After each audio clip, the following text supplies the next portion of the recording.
chapter 6, question number 19.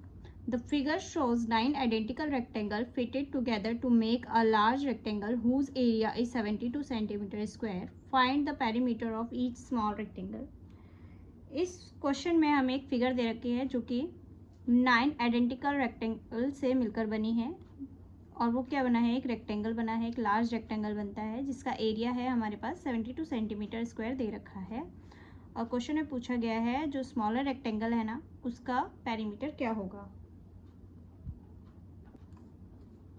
तो figure में हमें एक रेक्टेंगल दे रखा है बड़ा सा जो कि स्मॉलर रेक्टेंगल 9 रेक्टेंगल से बना है, 9 आइडेंटिकल रेक्टेंगल से। तो 5 तो नीचे हैं इस तरीके से हैं और 4 ऊपर हैं,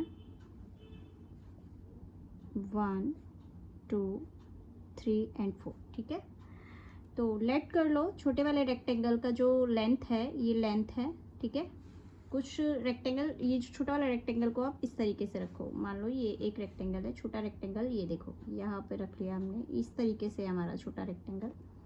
तो इसको मान लो हम b मान लिया, इसकी जो चौड़ाई है छोटे रेक्टेंगल की और जो लंबाई है, लेंथ है इसकी, इसको माना हमने a। ठीक है, तो हम यहाँ लिख देंगे a।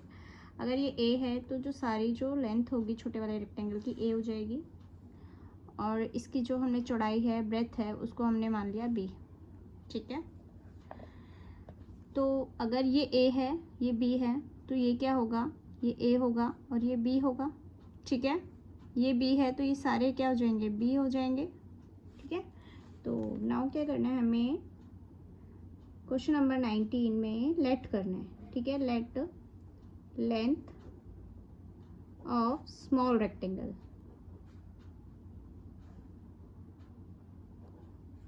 क्या मानिए हमने a। ठीक है, a मानिए लेंथ ऑफ स्मॉल रेक्टेंगल और ब्रेथ ऑफ स्मॉल रेक्टेंगल क्या मानिए हमने, b मान लिया। ठीक है, अगर ये a मानी, ये b मानी, तो अब बड़े वाले रेक्टेंगल पे जाएंगे हम, लेंथ ऑफ लार्ज रेक्टेंगल। ठीक है, लेंथ ऑफ लार्ज रेक्टेंगल, देखो ये भी लेंथ है और ये भी लेंथ है। ठीक है, क्योंकि रेक्टेंगल की आमने सामने की जो साइड होती है वो इक्वल होती है। तो देखो ये अगर कितने 4a है, ये इसके बराबर होगा, तो ये कितना है हमारे पास 5b है। ठीक है, 1 2 3 4 5। ठीक है, यानी कि 4a इक्वल है 5b के, क्योंकि opposite side of rectangle are equal. ठीक है, तो ये लिखा हमने। अब यहाँ से अगर हम a फाइंड कर ले, यानी कि length of smaller rectangle find कर ले, लेंथ ऑफ, अब ऐसा हम क्यों कर रहे हैं अभी समझाती हूँ मैं। लेंथ ऑफ स्मॉल रेक्टेंगल, देखो हम ऐसा क्यों कर रहे हैं, क्योंकि हमें जो फाइंड करना है ना, वो हमें फाइंड करना है पेरीमीटर ऑफ स्मॉल रेक्टेंगल। ठीक है, इससे हम क्या करते हैं, पहले length of small rectangle find कर लेते हैं। अब लेंथ क्या है, a है। ठीक है, लेंथ हमने क्या लेट करी है, a लेट कर दी है हमने स्मॉल रेक्टेंगल की। तो अगर हम a फाइंड करें तो कैसे निकाल सकते हैं हम, a is equal to 5b upon 4 हो जाएगा। ठीक है, ये हो जाएगी हमारी स्मॉल रेक्टेंगल की लेंथ। अगर हम अब हमारे पास b आ जाए ना, स्मॉल रेक्टेंगल का b की वैल्यू आ जाए, तो हम पेरीमीटर ऑफ स्मॉल रेक्टेंगल निकाल सकते हैं। ठीक है, तो अब b फाइंड करने के लिए हम किस पे काम करेंगे, जो हमारे पास एरिया दे रखा है ना एक बड़े वाले रेक्टेंगल का, उस पे काम करेंगे। लिखेंगे हम एरिया ऑफ लार्ज रेक्टेंगल क्या होता है, पहले तो इसका फॉर्मूला लिख दो, लेंथ मल्टीप्लाई ब्रेथ होता है, जो कि कितना दे रखा है, 72 सेंटीमीटर स्क्वायर दे रखा है। ठीक है, अब लेंथ क्या है हमारे पास, लार्ज रेक्टेंगल की लेंथ क्या है, जो कि हमने ये लिखी थी लेंथ, या तो 4a है या तो 5b, दोनों में से कोई भी रख सकते, क्योंकि 4a इक्वल है 5b के। लेकिन हमें फाइंड करना है, हमने a तो फाइंड कर लिया, हमने b फाइंड करना है। ठीक है, तो हम b वाली वैल्यू लिखेंगे, हम लिखेंगे length of large rectangle 5b। ठीक है, वैसे तो हम दोनों में से कुछ भी रख सकते हैं, लेकिन हम 5b क्यों रख रहे हैं, क्योंकि हमें स्मॉल रेक्टेंगल का b फाइंड करना है। ठीक है, मल्टीप्लाई ब्रेथ, लार्ज रेक्टेंगल का ब्रेथ क्या है, लार्ज रेक्टेंगल का ब्रेथ है a प्लस बी, यहाँ हमने लिखा नहीं है, यहाँ लिखना है ब्रेथ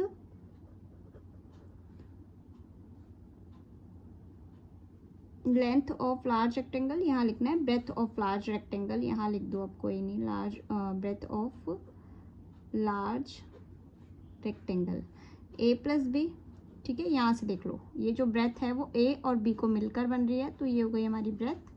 तो यहाँ लिख देंगे हम ए प्लस बी, ठीक है। अगर हम इन दोनों को मल्टीप्लाई यानी कि एल इंटू बी को मल्टीप्लाई करें तो हमारा एरिया कितना 72 सेंटीमीटर स्क्वायर आना चाहिए, ठीक है।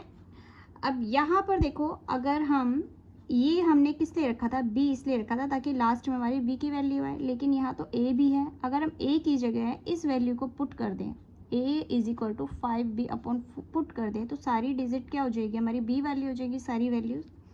तो लास्ट में हमारी बी की वैल्यू निकल आएगी।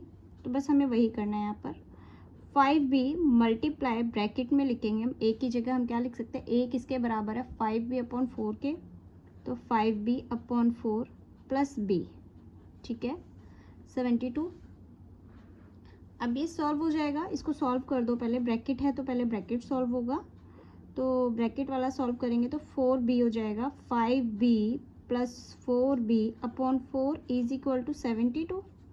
इसको और सॉल्व कर देंगे तो 5b multiply 4b plus 5b plus 4b कितना हो जाएगा, 9b, कितना हो जाएगा ये अपॉन 4, ठीक है।